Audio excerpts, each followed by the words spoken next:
The restaurant was packed on New Year's Eve. Harborview Bistro sat on the waterfront with floor-to-ceiling windows overlooking the bay, and every table had been reserved for months. Daniel Cross stood at the entrance in his tailored suit, his expression carefully neutral despite the frustration building inside. At 47, he was worth $1.2 billion, CEO of Cross Technologies, and accustomed to getting whatever he wanted with a phone call. Except tonight, apparently. "I'm sorry, Mr. Cross," the hostess said nervously. "We're completely booked. Every table has been reserved since October. I don't have anywhere to seat you." "I'll pay double," Daniel said quietly. "Triple. Whatever it takes." "It's not about money, sir. We physically don't have space. I'm so sorry." Daniel should have made a reservation. But he'd been working 80-hour weeks and forgot that normal people plan for holidays. He'd spent every New Year's Eve for the past 5 years working, ordering takeout, watching the ball drop alone in his penthouse. This year, he'd decided to try something different. Be around people, feel less alone. And now he was standing in a packed restaurant with nowhere to sit while couples and families celebrated around him. "I understand," Daniel said. "Thank you anyway." He turned to leave when a voice called out, "Hey, excuse me!" A man was standing at a table near the window, waving. He was maybe mid-30s, wearing a sweater that had seen better days, with a young girl sitting across from him. Maybe 8 years old, with pigtails and a bright pink dress.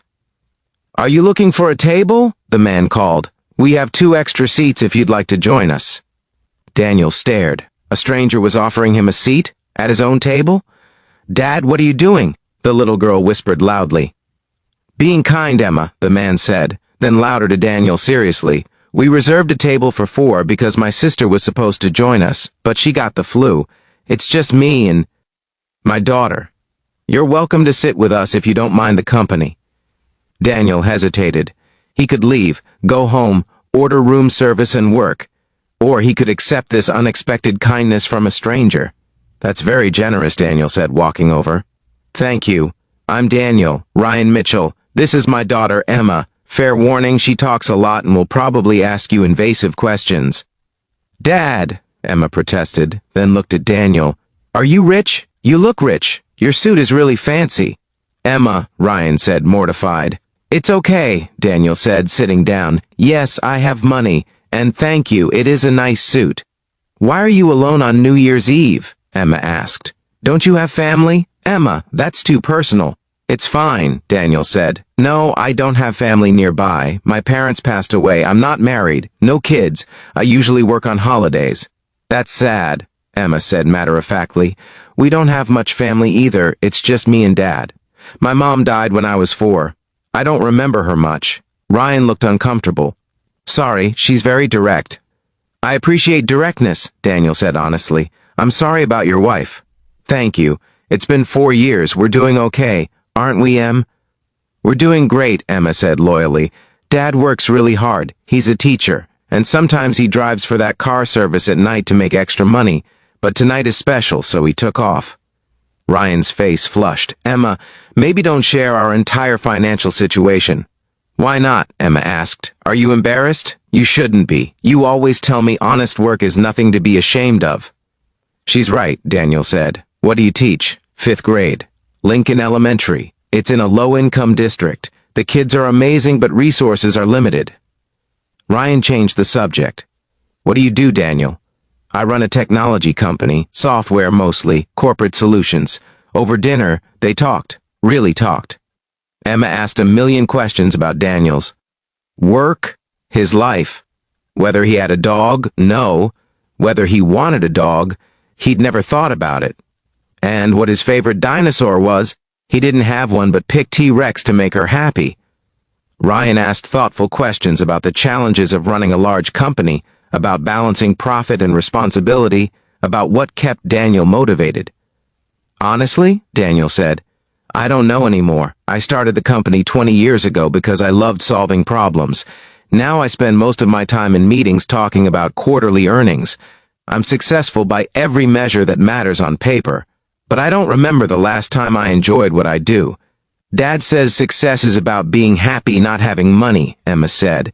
He could probably make more money doing other jobs, but he loves teaching. Right, Dad? Right, Ryan said. Though I won't lie, more money would be nice. We're okay, but it's tight. At midnight, the restaurant counted down. 10, 9, 8.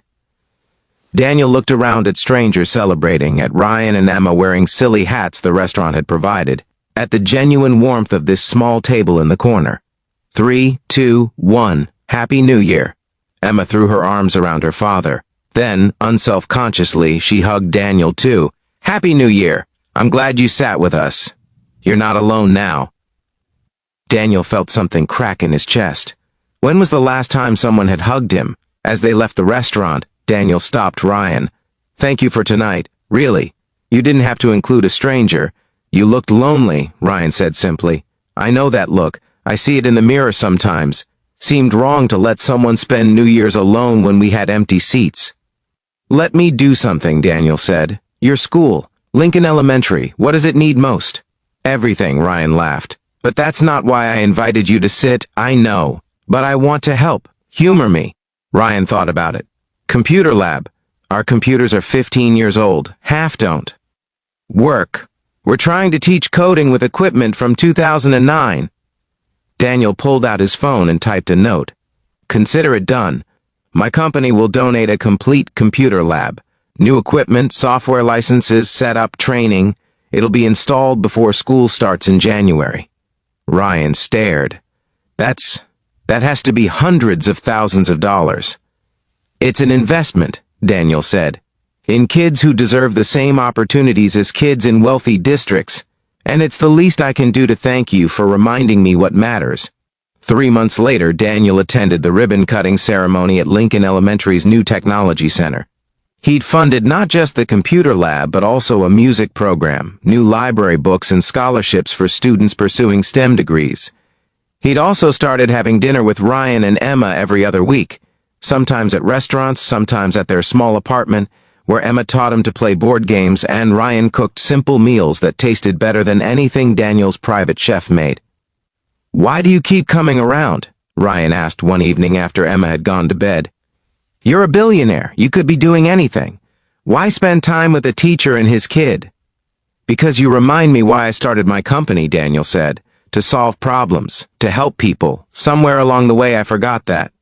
You and Emma reminded me. You're not just my friends. You're my anchor to what actually matters. 5 years later, Daniel had transformed his company's mission. Cross Technologies now focused on education technology, providing resources to underfunded schools across the country. It was less profitable, but infinitely more meaningful. He was also Emma's godfather, Ryan's best friend, and part of a family he'd built from loneliness and a stranger's kindness. At Emma's middle school graduation, she gave a speech about kindness. 5 years ago, my dad invited a lonely stranger to share our table on New Year's Eve. That stranger became family. He taught me that families aren't just born, they're built by people who choose each other. Thank you, Uncle Daniel, for choosing us. Daniel wiped tears from his eyes.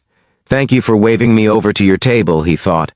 Thank you for seeing someone who needed connection and offering it freely. You changed my life that night. If this story touched you, like, share, and subscribe for more stories about chosen family and unexpected kindness. Comment about a time a stranger's generosity changed your life. Your story might inspire someone to offer that kindness today.